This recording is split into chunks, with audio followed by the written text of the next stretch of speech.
watching PowerNation. Today on Music City Trucks. It's beginning to look like something. I know. I'm giving us a new fuel system. I'm breaking out a new cowl and hood. And then we'll show you how to install a 4-link suspension.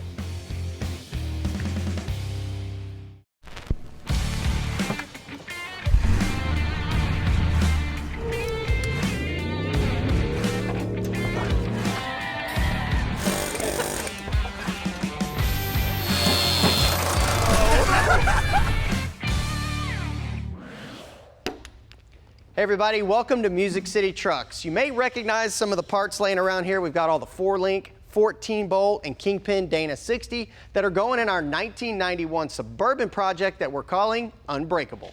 Now, it might sound like an impossible task, but we figured that, hey, we're crazy enough to try it, and we've gotten a lot of progress on this project. But we can't lie, it's been an uphill climb. Yes.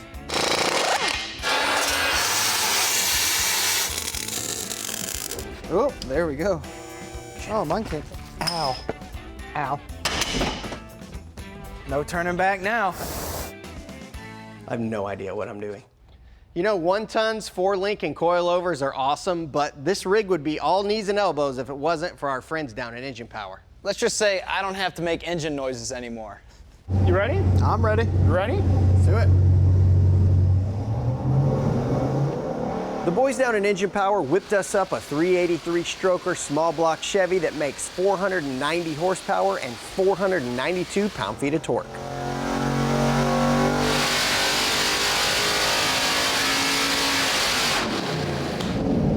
Not bad. So let's quit playing around. Let's get the Flexplate on, get the transmission bolted in, and get this stuff in the truck. Let's do it. With the kind of torque this stroker makes, we decided to upgrade our Flexplate to an SFI spec from B&M. We installed it with some ARP hardware and torqued them to spec. That's it. Let's get the transmission on.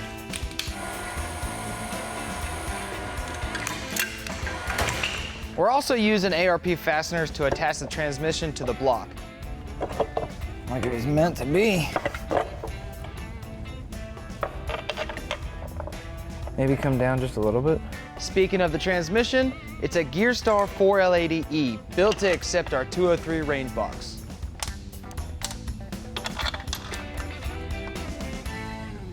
All right, you go ahead and go up a little bit then.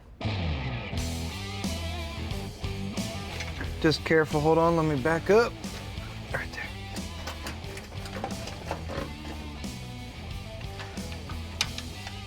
there. It was nice that we left everything loose, but a lot of wiggling. The angle looks pretty good. Until we can make our cross member, this tube will hold everything up. He's off. That's it. It's in there. Woo! Well, It's beginning to look like something. I know. So we just need some fuel and cooling and electrical and starting and A couple bolts. charging. Yeah. And it'll get there. Coming up, it's a new fuel tank, pump, and lines for Unbreakable. We're doing a great job of getting the big stuff taken care of on our Suburban here, like the major drivetrain components, the engine, transmission. We got all the axles fit, but we took those back out because Brandon's working on getting them painted up now, as well as the front clip. But while that clip's out of the way and this thing's able to lower down onto the ground here, this is a great time for us to take care of some of the supporting systems like the fuel. The EFI system that was originally on this truck was that throttle body injection, TBI. Less than ideal. You'll probably remember it broke down on us while it was out in the field when we first got this rig. But it wasn't the EFI's fault. It was actually bad wiring. But while we're at it, it's a good idea to go ahead and upgrade the EFI as well, since we're upgrading everything else. And what we're going to go with is this Holley Sniper EFI.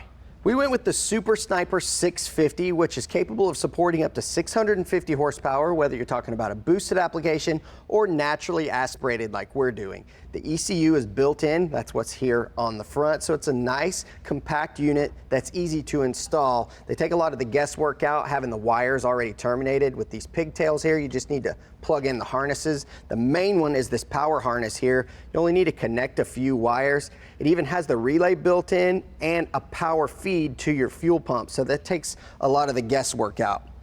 This unit right here is the touchscreen handheld, which goes inside the vehicle.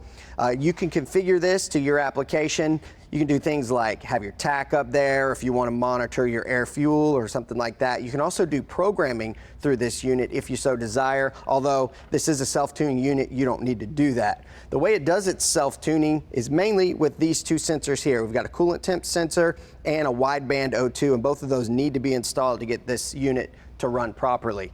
And then you've got this optional harness here, which has inputs and outputs, which you can also program through your handheld. Now, what I like about this unit especially is if you're doing a swap from like a carb to EFI, this is ideal because it's got the 4150 base plate. So it's a real simple, easy way to install, and you can use just a standard 4-barrel intake manifold and it bolts right in, and just hook up those few wires and you're on your way. Well, for the wiring, we're going to save that until later when we wire up the rest of the stuff here in the engine bay. For now, I want to focus on the fuel delivery itself. There are 4 ports on this unit here. You can see 2 are capped off. If you're running a boosted application, you might want to use those. But if you're doing naturally aspirated like we are, the easiest way to set this up is to use this as your feed and then this as your return. They're both -6. This one you can see here, it's got this weird shape. That is the fuel pressure regulator. That's non-adjustable and it's set to 58.5 PSI, which is exactly what this unit requires. Well, we're going to be doing something a little bit different on this.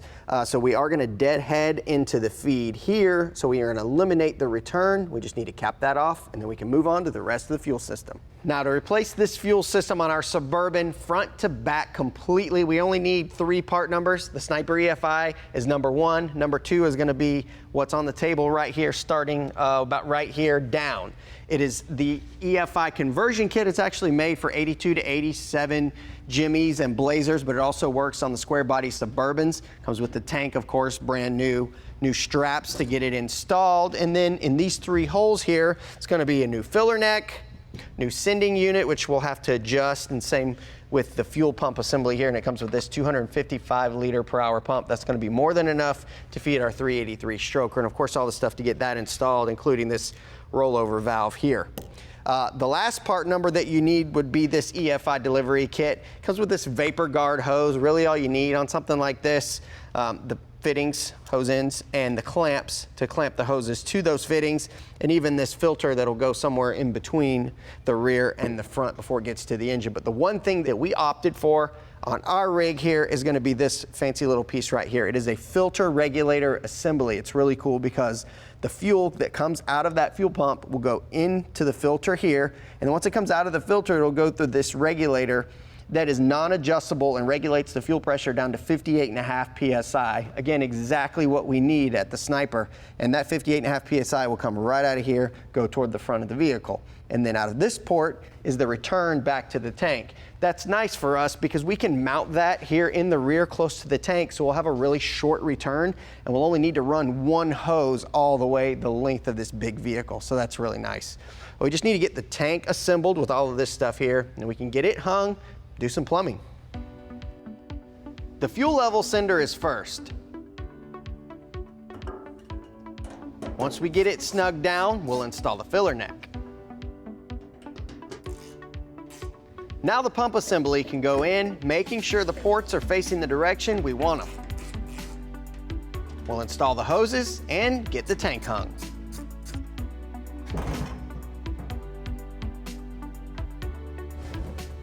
Transmission jack probably would have been good, but it would have blocked where my straps are gonna go.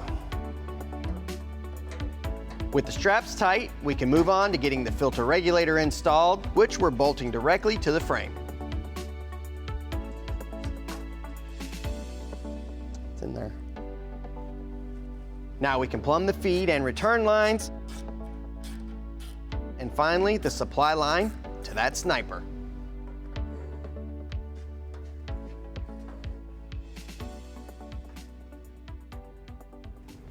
And that was as easy as it looked. We do have a few wires to hook up when we get to that point, and then throttle linkage, and that system is all done. Up next, it's time for a new cowl and hood. Oh, wow. How you like that fit?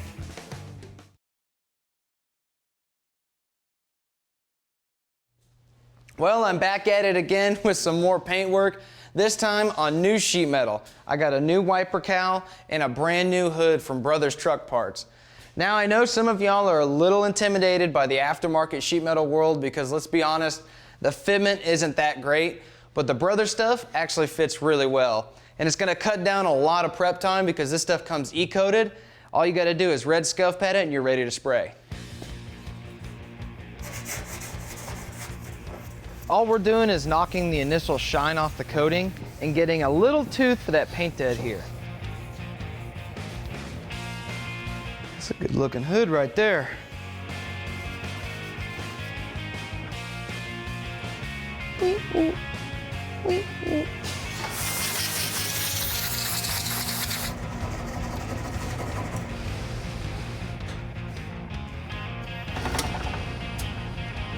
Let's turn those black panels satin black.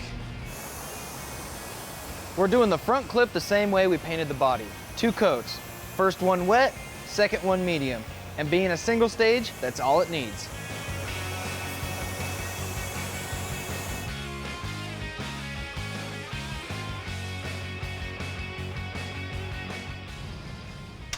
All right, before we get that new sheet metal from Brothers bolted on, we gotta cut out the inner fenders of the front clip so we can clear these shock hoops we installed. All we gotta do is take a measurement and start throwing some sparks. 39, 3.5, 28. I'm gonna go ahead and use the body line because it's close enough to the measurement I took. Then just buzz it off with a cutoff wheel.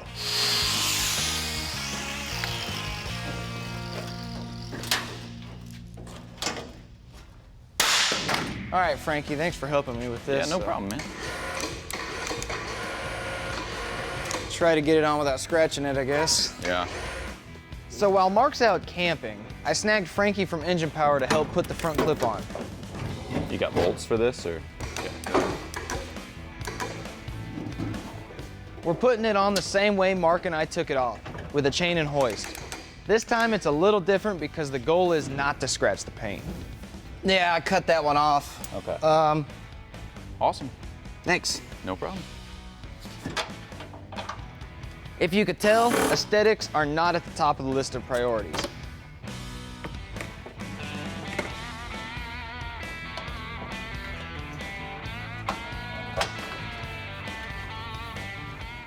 But there are certain things you have to have on an off-road rig, like wipers and washers.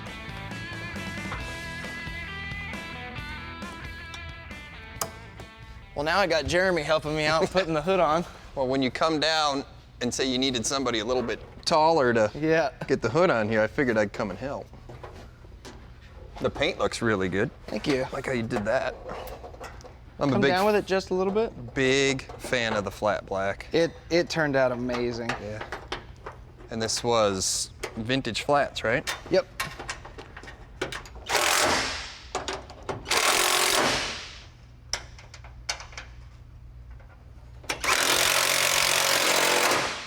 Look at that, we didn't even scratch the paint. I like that. Now you gotta close it. See how good you did. Yeah, see if we got it lined up.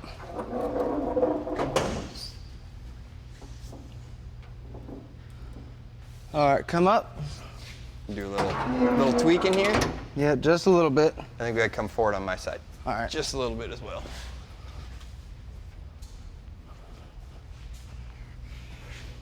The hood's nice and straight though. Yeah, it came in with not a Dent or scratch. dent or anything in it. scratch or an imperfection in it, which is nice. That's always one big thing when you've got hoods that show up is how much Big work am I panels. gonna have to do to the hood?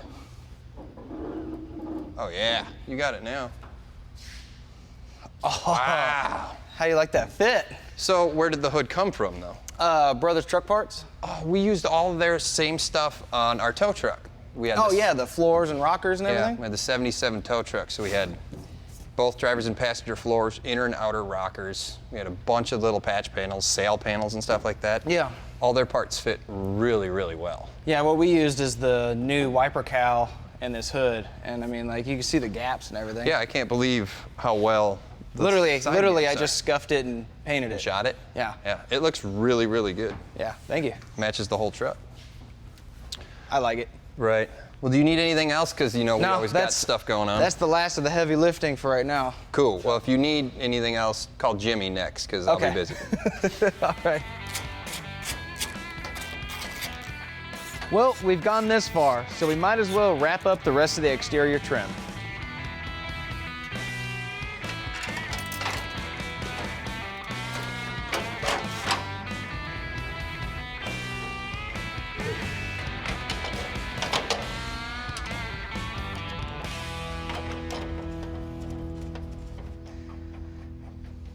Oh yeah.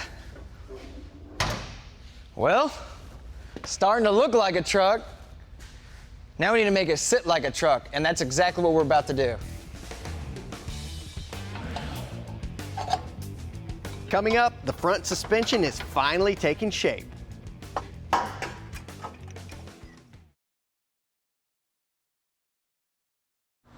All right, in the paint booth one last time, and I'm gonna be painting some suspension components on our Suburban project. For the accent color, we went with red Oxide from Vintage Flatz. Now I got a little excited and went ahead and put the first coat on, and I'm about to put the second coat on. And let me tell you, this color looks sick. Now we didn't want to completely black out the whole truck, and I think this color matches our character of the truck perfectly.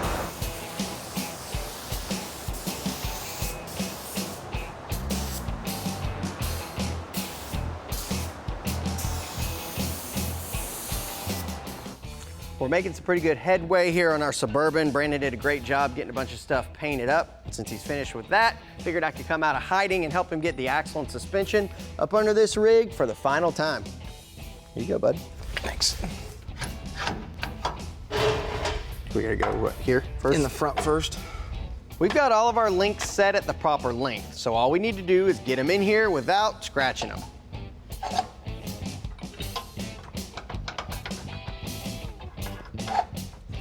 Perfect. I just straight up stole that bolt. Now you can see the contrast of the red Oxide and the black, and it looks good. I don't want to scratch this precious paint. Now that all the links are installed, we can go ahead and get the coilovers hung. Sometimes the paint makes it a little aggravating to get those bolts in.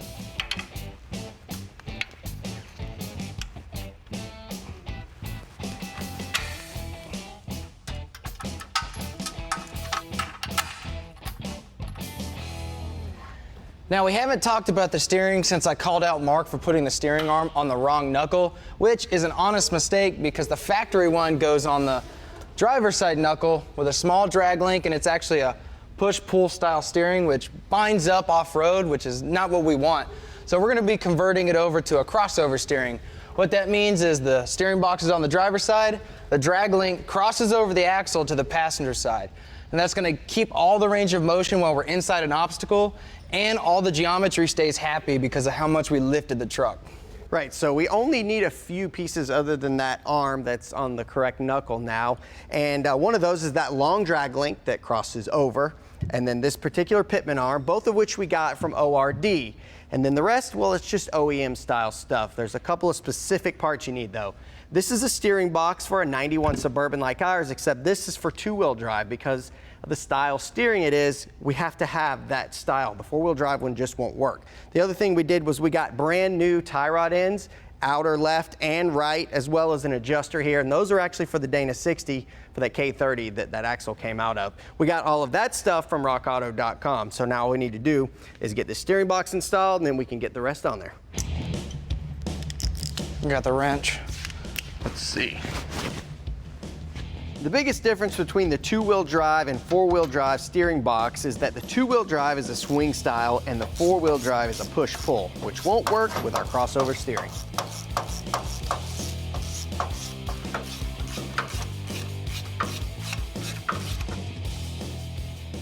Once the box and Pitman arm are installed, we can go ahead and finish up the steering with a Draglink and tie rod.